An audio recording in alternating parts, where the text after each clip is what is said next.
Donc on s'est penché, il y a quelques années sur, la problématique de l'emballage suite à la loi AGEC et donc aux stratégies qui étaient mises en place par les entreprises pour, réduire, voire remplacer les je vais faire le max, mais j'ai pas une voix qui porte, beaucoup. Donc voilà, les entreprises sont amenées à, limiter l'usage des emballages plastiques à usage unique et à les interdire à terme. Donc on a pensé que beaucoup s'orienteraient vers le réemploi parce qu'il y a une fraction d'emballages plastiques qui doivent être réemployés et cette fraction va augmenter au cours du temps. Hem, on avait eu écho qu'il y avait beaucoup de choses qui se mettaient en place par rapport à ça. Bien sûr, les fournisseurs d'emballage y travaillaient et heureusement. Mais c'est vrai qu'on avait le sentiment que, il y avait beaucoup de concentration sur les aspects technologiques, la durabilité de l'emballage dans son intégrité physique et aussi, l'employabilité. C'est-à-dire, est-ce que ma barquette, si je la réutilise, elle va toujours être, sellable correctement? Voilà, mais on avait, le sentiment que les aspects sanitaires passaient un peu en second plan et ça, comme c'est notre cœur de métier, on a voulu s'y intéresser. Donc c'est pourquoi on a déposé le projet, Qualipack, donc qui est porté par Actalia et qui, reçoit le concours, de l'ADRIA et donc c'est un projet qui est en cours, donc je vais pas avoir une conclusion très définitive, mais en tout cas, je vais vous faire un état des lieux, de l'avancement. Donc comme je disais, la part de réemploi dans les emballages plastiques va augmenter au cours du temps, mais nous, on s'intéressait à l'impact sanitaire, que pouvait avoir le réemploi des emballages. Est-ce que les emballages vont être suffisamment nettoyables pour pouvoir, garantir, je vais pas dire leur stérilité parce qu'on vise pas le stérile en agroalimentaire, mais voilà, qu'il y ait un niveau résiduel de contaminants qui soit suffisamment bas pour qu'il y ait pas d'impact sur la qualité microbiologique de l'aliment. Donc il y a cet aspect de nettoyabilité. Alors le but, c'est pas de promouvoir ou de travailler sur le processus de nettoyage, mais de voir si l'emballage en lui-même, intrinsèquement, il est nettoyable. C'est différent dans l'approche et donc cet aspect de nettoyabilité, il peut être macroscopique. Par exemple, si j'ai un emballage avec des recoins inaccessibles au nettoyage, il ne sera pas nettoyable. Donc il y a un aspect macroscopique, il y a un aspect microscopique aussi. Si l'emballage avec son vieillissement, hem, s'altère, qu'il y a des micro-fissures, même si on ne les voit pas visuellement, ça peut être un nid à, biofilm. Des micro-organismes peuvent s'insérer là-dedans et vous aurez beau utiliser les procédés de nettoyage les plus performants possibles, vous n'arriverez pas à déloger, les micro-organismes. Donc il y a un aspect aussi microscopique, en prenant en compte le vieillissement. Donc il y a vraiment différents objectifs qui sont ça. Il y a un objectif sur le macroscopique, un objectif qui était de développer une méthode, parce qu'en fait, pour l'instant, les méthodes, elles n'existent pas sur les emballages. Donc, comment souiller un emballage pour que ce soit représentatif de la réalité. Donc, il y avait une problématique, méthodologique aussi sur l'aspect, souillure, c'est-à-dire comment je vais encrasser mon emballage pour que ça ressemble à la vraie vie. Parce qu'en fait, dans la problématique du réemploi, c'est que, il va falloir mettre en place des circuits de réemploi avec des points de collecte, des temps de stockage qui vont être plus ou moins longs et en fait, pendant ces temps de stockage, on peut tout imaginer d'un point de vue microbiologique. Dès lors qu'il reste des résidus d'aliments, et quelques bactéries, le développement peut être très important. Donc il y avait une notion de comment souiller mon emballage pour ensuite qualifier le nettoyage, et comment le faire vieillir pour pouvoir, évaluer son évolution dans le temps. Une fois que ces protocoles seront développés, il y a une évaluation de la performance globale et est-ce que, la démarche dans son ensemble, avec une démarche macroscopique, microscopique, en impliquant le vieillissement, hem, permet de discriminer des emballages qui sont effectivement aptes au réemploi et des emballages qui ne le sont pas. Donc pour les 3 derniers objectifs, ça c'est ce qu'il nous reste à faire sur la dernière année. Donc je vais me concentrer sur les 2 premiers. C'est vraiment le développement méthodologique. C'est pas le plus passionnant pour vous, désolée, mais il y a déjà quelques réponses qui ressortent. Donc pour l'aspect macroscopique, donc on a travaillé sur, en détournant une méthode qui existe déjà pour évaluer la nettoyabilité des équipements agroalimentaires qui sont nettoyables par l'extérieur. Par exemple, tous les équipements qu'on nettoie avec un canon à mousse, avec un pulvérisateur.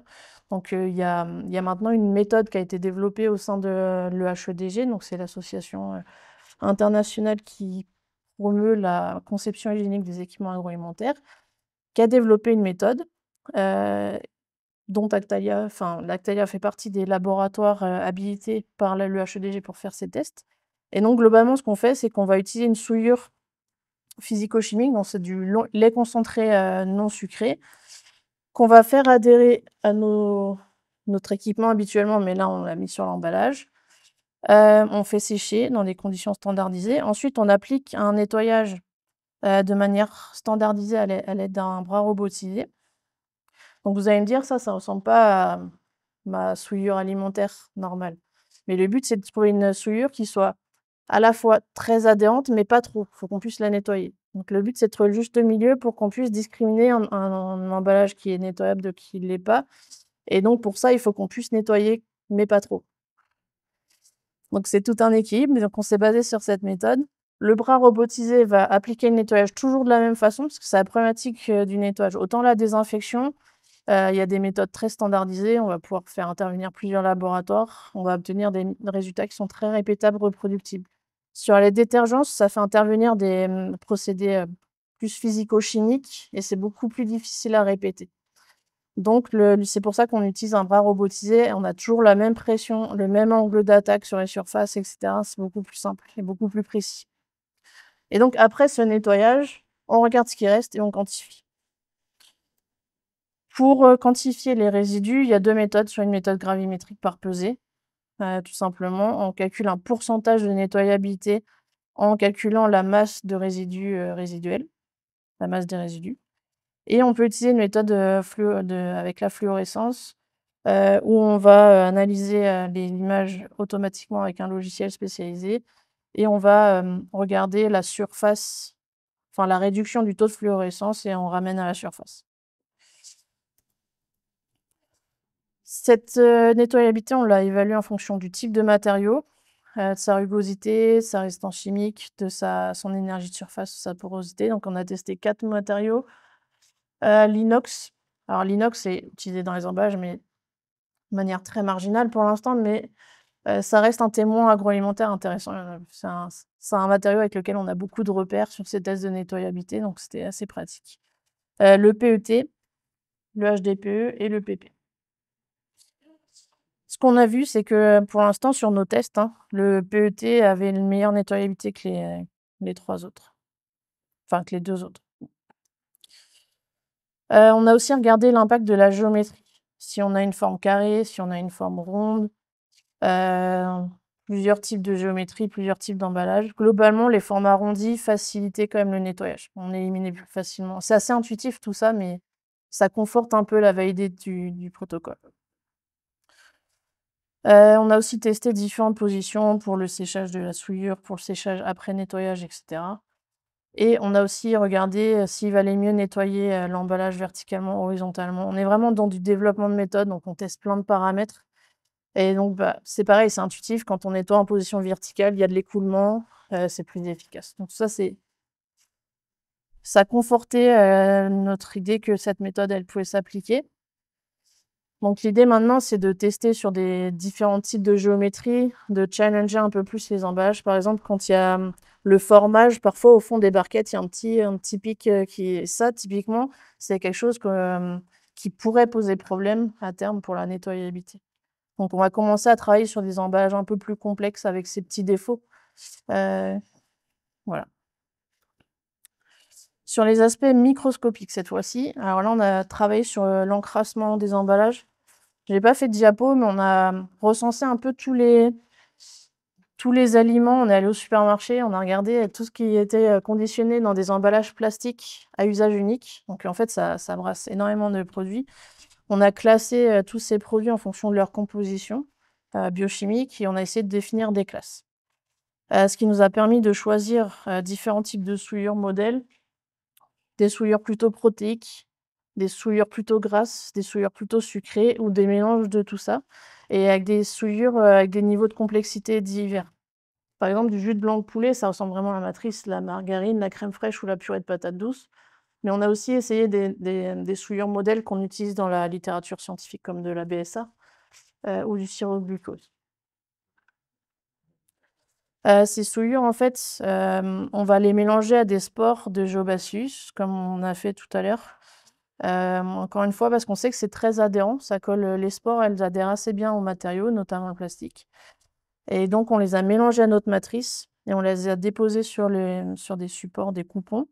Alors pour cette partie-là, on s'est concentré sur le CPET parce que c'est un des matériaux qui est recommandé par Citeo, pour le réemploi et il a l'air de prendre un peu le pas sur les autres avec le PP. Et toujours notre matériau inox qui est un peu notre référence, notre modèle de laboratoire. Et après on a testé, différents paramètres de séchage et cetera. Une fois qu'on a fait ça, on a souillé donc nos coupons avec notre matrice alimentaire modèle et nos spores de Géobacillus. On va appliquer un processus de nettoyage. Donc là, on n'a pas utilisé le robot, mais on aurait pu, hein, mais c'est une question aussi de facilité, au laboratoire. On a utilisé, en fait un agitateur, on a bien standardisé la fréquence, la distance au centre et cetera.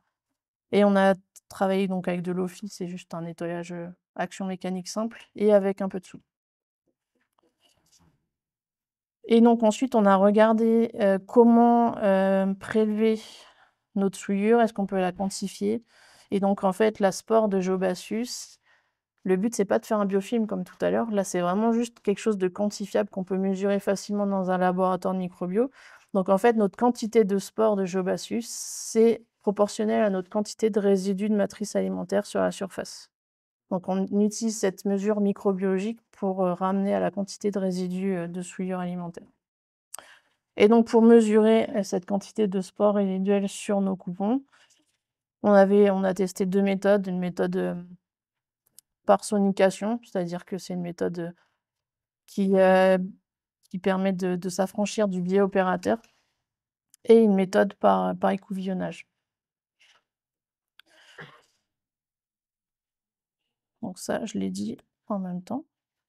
Donc ce qu'on a vu, alors ça représente énormément de tests. On a une personne qui a travaillé pendant 6 mois, là-dessus, une stagiaire de master, qu'on n'avait pas de différence significative entre les méthodes de prélèvement, donc écouvillonnage ou sonication. Donc on sait, pour la méthode qu'on va appliquer après sur les emballages, on va garder la sonication parce que c'est plus répétable et c'est moins dépendant de l'opérateur. On a vu que le protocole tel que je vous l'ai décrit permettait de bien faire adhérer les souillures sur la surface. Quel que soit le protocole de nettoyage, on a une quantité résiduelle. C'est ce qu'on disait tout à l'heure, il faut qu'on arrive à souiller l'emballage, mais il ne faut pas que le premier nettoyage élimine tout, sinon on ne pourra pas comparer si on n'a pas de valeur. Donc on a bien une adhésion de souillure, il en reste. On peut différencier, des niveaux de souillure en fonction des matériaux, en fonction des souillures choisies et cetera. Notre protocole, il est répétable et reproductible. On a vu que sur les 2 concentrations de soude, 0,25 et 0,5, c'est des valeurs qu'on a retrouvées dans la littérature scientifique pour, tester des nettoyages. Il n'y avait pas d'impact significatif, pas de différence. Donc on va choisir, l'une ou l'autre, voilà, faut qu'on statue à la prochaine réunion, mais on partira, je pense, sur 0,5 parce qu'on s'attend à ce que le vieillissement, accentue, en fait, l'adhésion des souillures, donc on va peut-être partir sur 0,5 plutôt que 0,25. Et ce qu'on a vu aussi, c'est que toutes les matrices alimentaires, modèles qu'on a testées n'avaient pas la même sensibilité vis-à-vis du traitement. La patate douce, le blanc de poulet et le sirop de glucose permettaient de voir des différences entre les matériaux et les protocoles de nettoyage. Donc ils semblent être plus discriminants, donc on va plutôt s'orienter vers ces matrices-là pour la suite. Je précise bien, je l'ai écrit en bleu, mais c'est sur les matériaux neufs. Parce que la suite justement, c'est de voir ce qui se passe sur des matériaux vieillis. En essayant de faire un vieillissement accéléré en se basant sur les scénarios de réemploi, qui commencent à se dessiner, voilà, localement. Par exemple, au niveau de la région Normandie, il y a des circuits de réemploi qui sont en train de se mettre en place et donc il y a aussi une évaluation, de la durabilité de ces scénarios et cetera. Donc on va se baser sur ça pour, définir nos protocoles de vieillissement accéléré. On va essayer de reproduire ces essais, en choisissant les paramètres les plus discriminants, donc c'est ce que je vous disais tout à l'heure, mais sur ces matériaux vieillis et puis, tester ces protocoles sur les emballages qui sont candidats au réemploi. Donc on est un peu au on a mis toutes les bases là maintenant avec, l'Adria et il faut, maintenant qu'on convertisse ça en résultats. Voilà, désolée, je vous laisse un peu sur votre faim, je suis sûre, mais c'est un point d'étape. Merci beaucoup.